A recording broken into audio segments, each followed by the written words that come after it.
With SE Connect, you can learn a 15-minute comprehensive manual therapy treatment that will set you apart from other massage therapists. SE Connect is the only multidisciplinary platform with practice tools, business tools, and a community of practitioners speaking the same language. Check it out at network.structuralelements.com. Anatomy Trains is happy to announce our return to the Dissection Lab in person, January 10th to the 14th, 2022, at the Laboratory of Anatomical Enlightenment in Boulder, Colorado. We are thrilled to be back in the lab with Anatomy Trains author Tom Myers and master dissector Todd Garcia. Join students from around the world and from all types of manual, movement, and fitness professions to explore the real human form, not the images you get from books. This is an exclusive invitation. Email info@anatomytrains.com if you'd like to join us in the lab.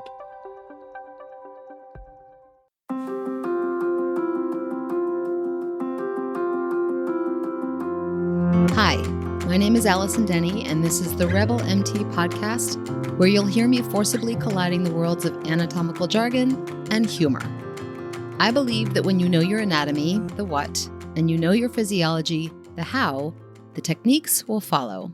But the loads of Latin and the gobs of Greek can make a cranium convulse. It is a little overwhelming to dip your toe into the sea of anatomical knowledge, only to find that it is a bottomless ocean. You are smart, but this is intimidating.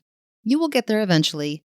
In the meantime, let's look at things differently so that you will actually want to take a swim, or at least hop on a boat and take a peek at what's under the surface. You know the debate, nature versus nurture. Are we born this way, or do we learn to be this way? There are good points in both camps, but because I like balance and I need a starting point for this podcast, we're going to go with a little of both. Also, this is what research is claiming. We genetically inherit certain traits at birth, and as we grow up, we also learn particular aspects of how we behave. But instead of detailing one and then the other, I want to investigate how these two sides of the debate actually intertwine and can offer some insights into how we look at anatomy. Here is what I mean. There are leaders and there are followers. If you think about human history, my bet is that you could name at least 10 leaders who have commanded an audience. You may not agree with their ideas, but a leader is obvious when you see one. You might even be able to name a few in your local community, a teacher perhaps, or a business owner, even within your immediate friend group. I would wager that you can think of a friend who tends to feel like the head honcho of your crew. Leaders are leaders because they lead. It's what they do. Then there are followers. Clearly, by nature, there are a lot more followers than there are leaders. Could you imagine if the majority of humans were leaders? Pretty sure the chaos we experience now would pale in comparison to what that might look like.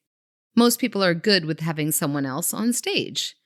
They may have strong opinions, and perhaps they have a solid influence on some of the decisions made at the top, but for the most part, people sitting in the back seat are good with that driver being in control.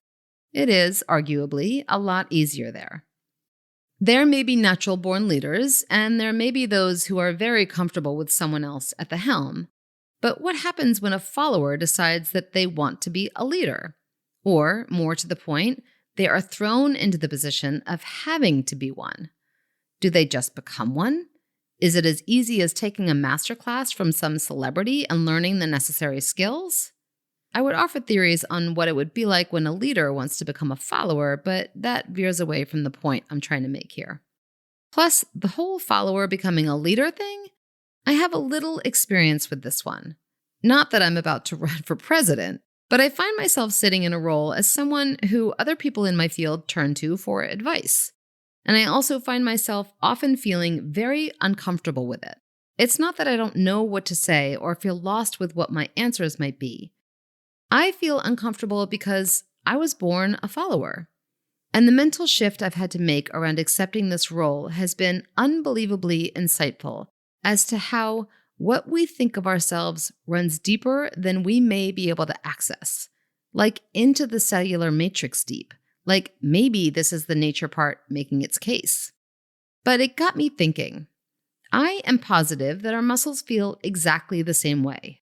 Say they were born, into a person who has behaved in a certain manner their whole lives. The soft tissue under the skin has settled into and are very comfortable with their roles.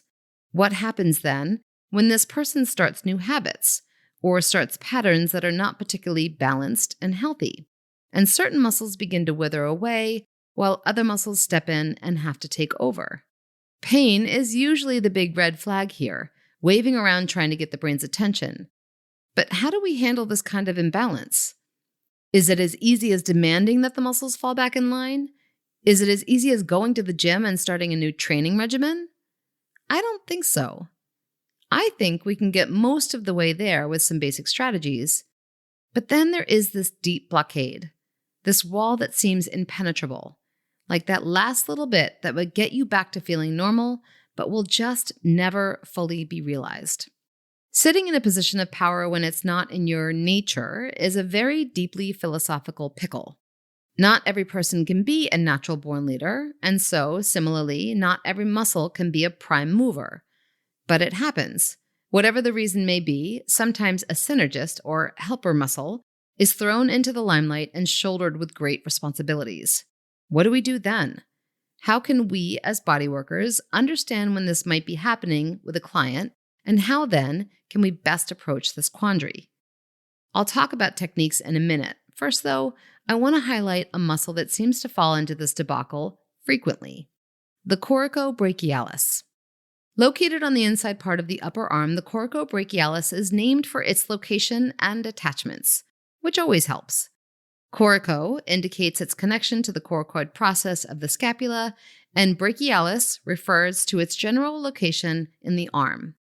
The word brachio is derived from the Greek brachion, meaning arm, and you see this play out not only in anatomy, like biceps brachii and the brachial plexus, but also in everyday terms like bracelet or embrace.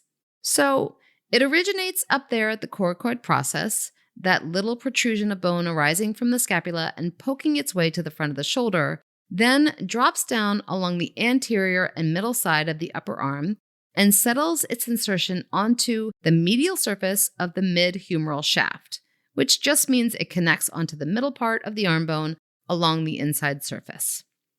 This little guy enjoys the nickname of the armpit muscle. Just medial and deep to the biceps brachii, the coracobrachialis is responsible in aiding the pectoralis major and the anterior deltoid with flexion of the arm.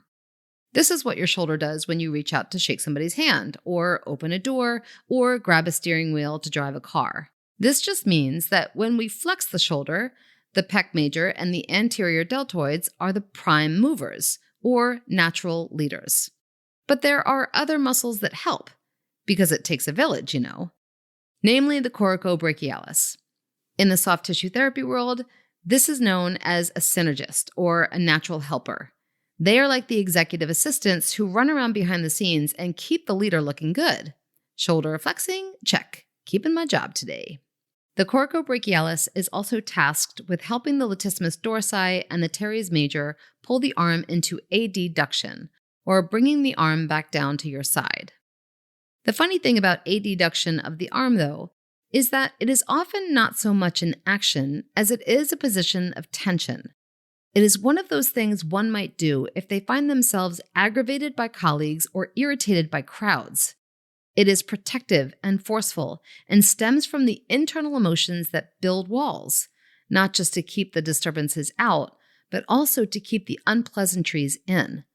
Keep this in mind as we meander through techniques in a bit. But what happens when the pec major gets weak, or the anterior deltoids lose their way, or the lats and the teres major never fully reach their potential? They were born into these leadership positions, but circumstances have knocked them down. Perhaps they were born into a bookworm and never got exercised.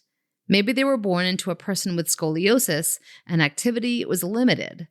Or maybe they were born into somebody who was painfully shy and the posture that followed was sunken and small. What do you do with a muscle who, during the job interview, agreed to help the prime movers stay on task and look good in the public eye, but now finds itself doing pretty much all of the work and is starting to question reality? The Coracobrachialis is, after all, a synergist, a follower. It never wanted the limelight. It never wanted the responsibility. It was very happy hanging out in the shadows. Here we stand, though, with a small, spindly muscle sitting in a position of authority and questioning the meaning of life. It's doing a pretty good job, but deep down, it doesn't believe in itself. It feels the urge to sink into the shadows. It fights the exhaustion every day with a pep talk and a mantra. It needs help. What techniques work then? How we handle a muscle that is, by nature, a synergist and has found itself in the position of a prime mover is comparable to how we might handle a friend who is, by nature, a follower and has found themselves in a leadership role. A lot of support. With a client in a session, asking the right questions is the key to understanding the situation. The first and most important piece of information you can have is if this is a circumstance that can or cannot change. As in life itself, if you can change something that needs to change, figure out how to do it. If there are circumstances that cannot be changed, find acceptance and a new path. For example, has the pec major been injured to the point where it can no longer function normally? Or have the lats never learned how to engage and your client is older and not willing to change? In these instances, the Coracobrachialis needs all the help it can get. Awareness to where it is and what it does is your main goal. Client supine, undrape the arm of the affected side. So if the right shoulder is feeling the issue, undrape the right arm. Palpate the coracoid process and follow the Coracobrachialis down the medial aspect of the upper arm. Once you have located this, slide medially onto the pec major. Standing to their side, with your right hand on the pec major, have them lift their arm up off the table using your left hand as resistance. Bring awareness to your client about where the pecs are, what they feel like when they are contracting, and their relationship to the pain in their shoulder. Repeat this process with the anterior deltoids, and then again with the biceps brachii.